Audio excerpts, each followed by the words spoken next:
pemeriksaan fungsi pena. Pertama yaitu mencuci tangan terlebih dahulu, lalu memakai alat pelindungan diri seperti sarung tangan. Setelah memakai sarung tangan, periksa vena pada pasien di bagian fossa cubiti, di bagian medial, lalu ikat menggunakan tourniquet.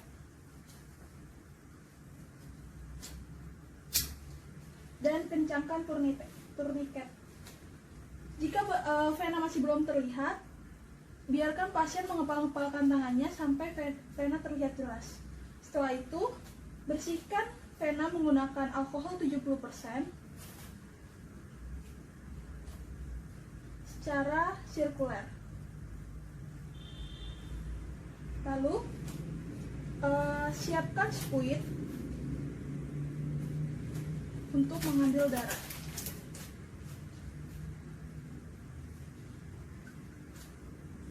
Lalu pegang spuit menggunakan tangan kiri, lalu tusuk vena sampai terasa ruang hampa dan muncul darah di bagian ujung jarum.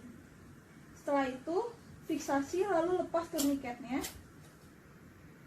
dan kepalan tangan pasien juga bisa dilepas. Setelah itu, tarik secara perlahan agar darah masuk ke dalam spuit. Dan setelah darah cukup, copot jarum dan tekan menggunakan kapas kering.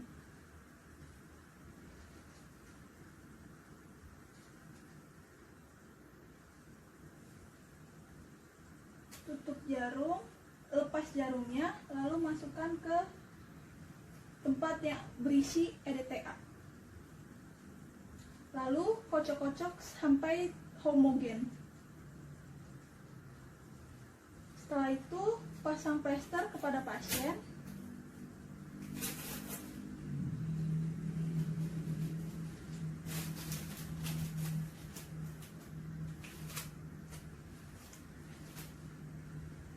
Dan tekan di bagian yang tadi diambil darahnya.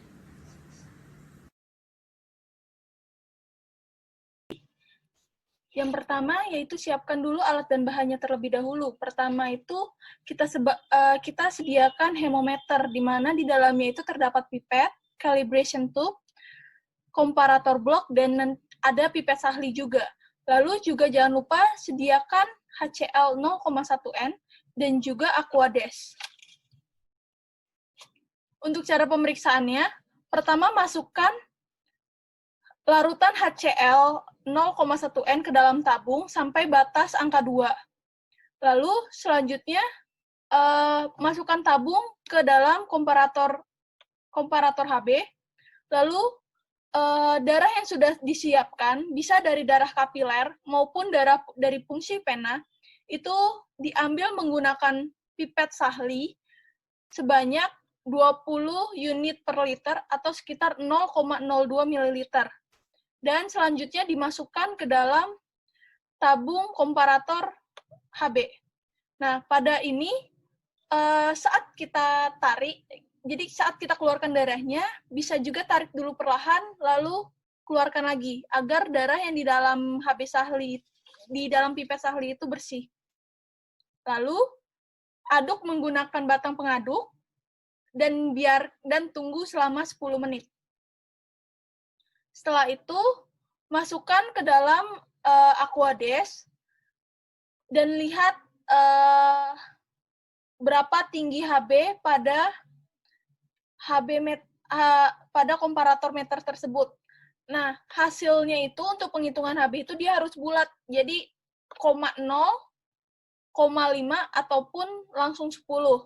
Nah, untuk hasil pelaporannya, yang dilaporkannya itu pertama kadar HB-nya yang ditulis harus bulat seperti ini. Lalu juga interpretasinya, apakah dia itu anemia ataupun tidak. Dan jika anemia, apakah dia termasuk anemia sedang, berat, atau ringan.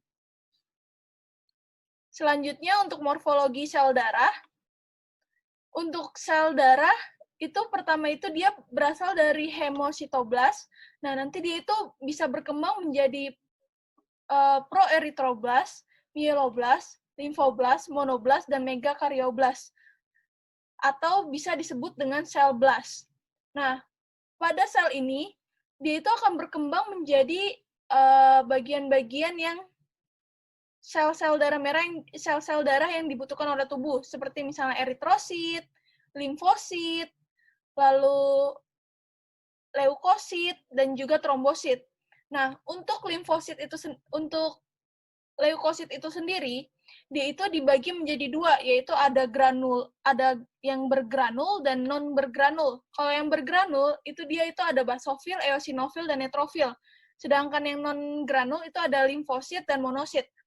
Nah, pertama itu saya akan menjelaskan tentang eritrosit. Untuk eritrosit itu kita itu ada sel yang namanya rubiblast, atau di sini ada proerythroblas. Selnya itu dia punya anak inti sekitar 2-3, dan warna intinya itu adalah berwarna merah. Lalu sitoplasmanya itu berwarna biru. Selanjutnya dia akan berkembang menjadi prorubrisit, lalu selanjutnya berubah jadi rubrisit, lalu metarubrisit, lalu menjadi eritrosit. Nah, pada cara membedakan rubrisit dan metarubrisit, untuk rubrisit itu, dia itu sitoplasmanya itu masih berwarna biru, dan intinya itu tidak terlalu padat, jadi masih bergranul-granul gitu. Nah, sedangkan kalau untuk yang metarubrisit, dia itu intinya itu lebih padat dan lebih hitam. Nah, kalau selanjutnya untuk leukosit. Untuk leukosit itu, dia ada yang namanya neutrofil. Neutrofil itu dia ada banyak, yaitu ada neutrofil batang, yang ini batang, dan ini itu neutrofil segmen. Nah, kalau sebelum batang dan segmen, di sini itu ada metamyelosit atau myelosit. Nah, untuk neutrofil batang, dia itu bentuknya itu seperti setengah lingkaran, tapi lebih dari lingkaran itu. Jadi bentuknya itu seperti bulan sabit seperti ini. Namun biasanya itu dia lebih tipis lengkungannya dibandingkan dengan basofil. Kalau basofil dia itu lebih gelap warnanya.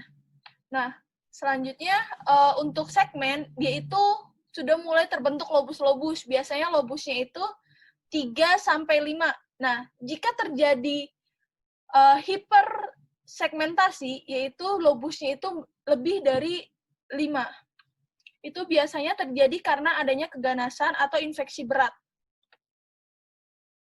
Lalu untuk eosinofil itu sitoplasmanya itu dia berwarna keorenan.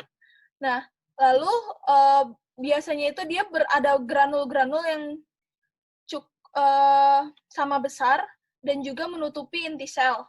Lalu untuk basofil, dia itu granulnya itu tidak selalu bulat sama gitu, jadi dia bermacam-macam.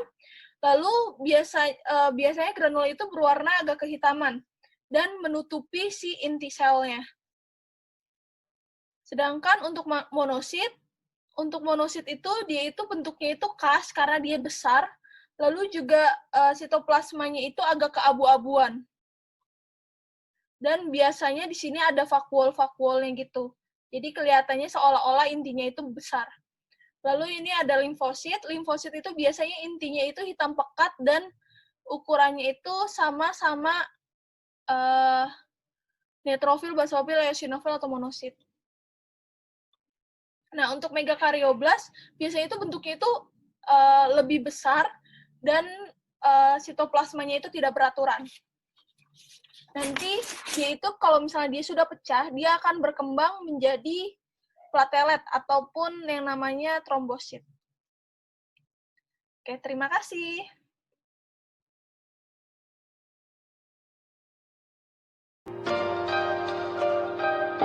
Alkohol 70%, kapas kering, lancet, hand sanitizer, dan handscoon. Saya akan menjelaskan cara fungsi kapiler. Pertama, yaitu mencuci tangan terlebih dahulu untuk memeriksa, lalu memakai alat pelindung diri seperti misalnya sarung tangan. Selanjutnya, pada pasien, pilih tangan pasien, jari-jari yang akan dipakai yaitu jari ketiga ataupun jari keempat. Nah, jari yang akan diperiksa itu di massage dulu terlebih dahulu, Lalu selanjutnya, dibersihkan menggunakan kapas alkohol. Setelah dibersihkan menggunakan kapas alkohol, siapkan lancet untuk menusuk di bagian lateral dari jari tersebut. Ditusuknya tegak lurus di sini. Setelah ditusuk, darah pertama yang keluar itu harus diusap menggunakan tisu ataupun kapas kering. Lalu selanjutnya, darah selanjutnya itu yang akan dipakai untuk pemeriksaan. Untuk fungsi kapiler, tempat-tempat yang bisa dipakai untuk pemeriksaan adalah jari-jari tangan, yaitu jari ketiga dan keempat, dan juga untuk kaki di bagian jempol, dan di ujung jempol kaki, dan di bagian lateral dari tumit. Lalu juga pada anak bisa di bagian daun telinga.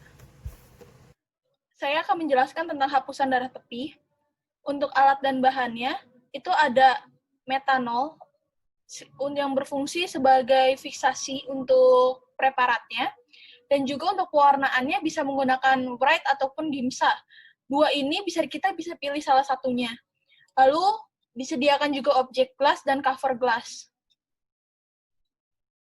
Ini untuk pembuatannya, cara pembuatannya itu, jadi darah dari fungsi kapiler ditetesi satu tetes ke objek glass, lalu atau sekitar 2-3 mm, lalu dengan cover glass, dengan sudut sekitar 30-40 derajat, digeserkan dari ujung ke bagian dalam, seperti ini. Lalu setelah didorong itu, usahakan sediaannya semakin ke belakang itu adalah semakin tipis agar eritrosit tidak banyak yang menempel. Lalu hasil dari preparat tersebut didiamkan kurang lebih sekitar 10 menit atau didiamkan sampai kering. Selanjutnya, jika ingin dilakukan pewarnaan, pertama untuk pewarnaan bright dulu. Jadi setelah preparat itu terbentuk, ditetesi larutan dari metanol absolut yang berfungsi agar preparat tersebut diam di tempat atau sebagai fiksasinya. Lalu selanjutnya, teteskan cat warna white sekitar kurang lebih 2 sampai ditetesin, itu sekitar 2-7 menit, tergantung seberapa lama dia mulai mengering, tapi jangan sampai kering, karena kalau misalnya terlalu kering, nanti dia susah untuk dibersihkan. Lalu setelah itu, teteskan larutan buffer sekitar kurang lebih 10 menit, lalu setelah itu dicuci dengan air mengalir. Lalu dikeringkan dengan posisi yang vertikal seperti ini. Lalu untuk pewarnaan gimsa kurang lebih sama caranya, cuman bedanya dia itu menggunakan zat pewarnanya itu adalah gimsa, bukannya urate. Nah, selanjutnya untuk hitung jenis sel. Untuk hitung jenis sel itu, jadi pertama kita sediain dulu kotak seperti ini. Jadi dari preparat itu kita masukin ke dalam mikroskop. Di mikroskop itu nanti kondensornya itu harus dinaikkan dan diafragmanya itu harus dibuka agar cahayanya itu lebih terang. Nah, kita lihat dari satu lapang pandang itu, berapakah jumlah dari leukosit yang timbul. Jadi, basofil, eosinofil, batang, segmen, limfosit, dan monosit itu berapa banyak yang ada di satu lapang pandang tersebut. Nah, pada satu lapang pandang tersebut, kita masukin itu pertama di kolom nomor 1. Nah, di kolom nomor 1, itu dia jumlah selnya itu maksimal adalah 10. Dan itu juga berlaku untuk kolom selanjutnya sampai kolom ke-10. Nah, jika pada satu lapang pandang itu jumlah selnya tidak sampai 10, lapang pandang selanjutnya tetap harus ditulis di satu kolom ini sebelum berpindah ke kolom selanjutnya. Nah, jumlah selnya itu, jika dijumlah dalam baris maupun kolom, dia itu totalnya harus 100. Jika kurang dari 100, berarti itu ada kesalahan, dan kita dilakukan pemeriksaan ulang. Ya, terima kasih.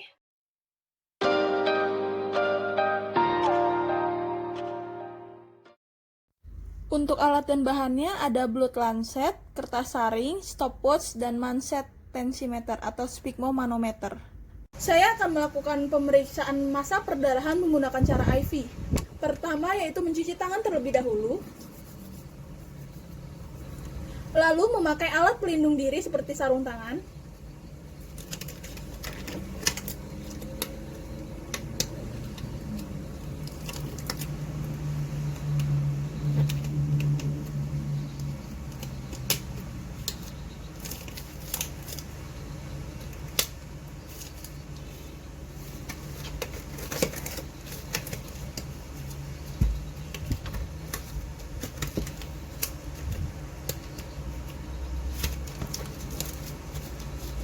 lalu selanjutnya memakaikan lancet kepada pasien. Lancetnya ini tekanannya pada 40 mm Hg. Lalu bersihkan bagian yang akan diperiksa sekitar 3 cm di bawah fossa cubiti menggunakan alkohol steril.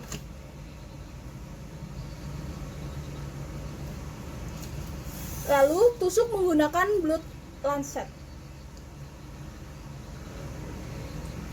Mulai dari darah keluar sampai nanti darah diukur ataupun darah berhenti, itu dihitung menggunakan stopwatch.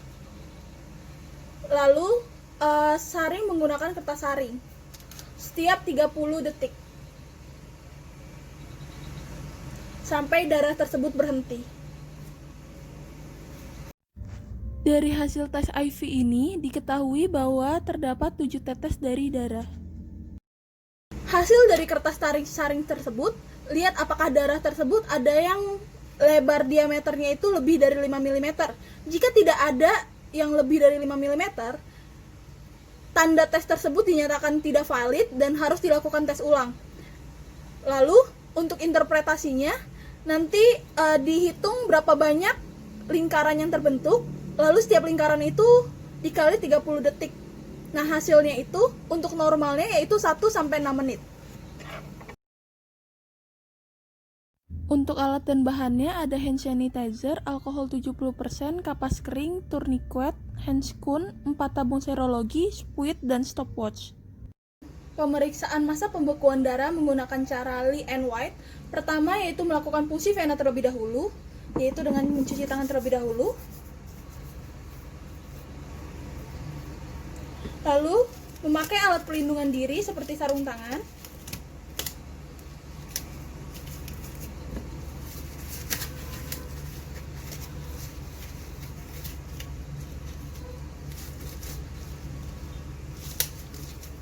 Lalu, pakaikan turniket pada lengan pasien yang akan diambil darahnya.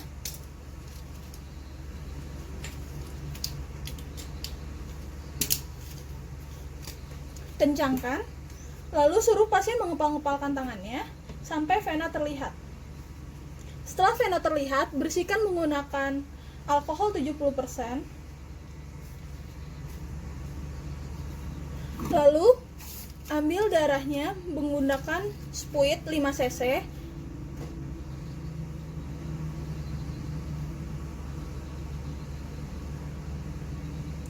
Setelah darah cukup,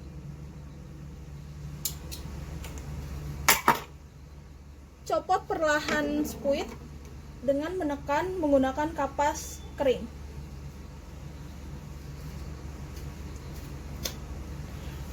Darah yang diperiksa dimasukkan ke dalam 4 botol tabung serologi untuk diperiksa masa pembekuannya.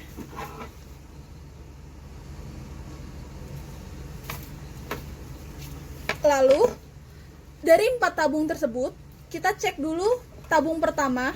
Untuk tabung pertama, dikocok dulu.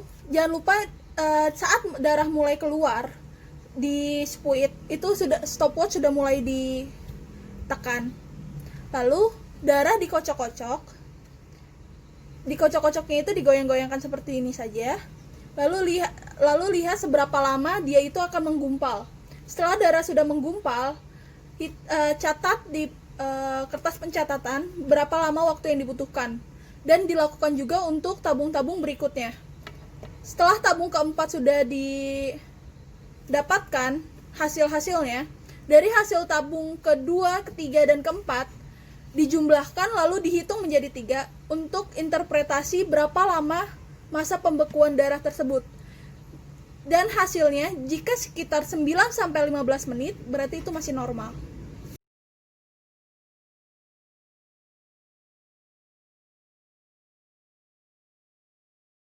Saya akan melakukan pemeriksaan tes bendungan atau Rumpelit, yaitu pertama siapkan sphygmomanometer atau tensi, pasangkan pada lengan pasien, lalu atur tekanannya dengan 100 mm Hg. Lalu diamkan selama kurang lebih 10 menit. Setelah itu lepas bendungannya dan biarkan darah mengalir ke bagian jari-jari tangan. Lalu lihat apakah timbul petekia atau tidak dan laporkan. Jika petekia positif, jika petekianya itu ada lebih dari 10 dan jika petekianya hanya kurang dari 10 itu berarti tandanya dia negatif.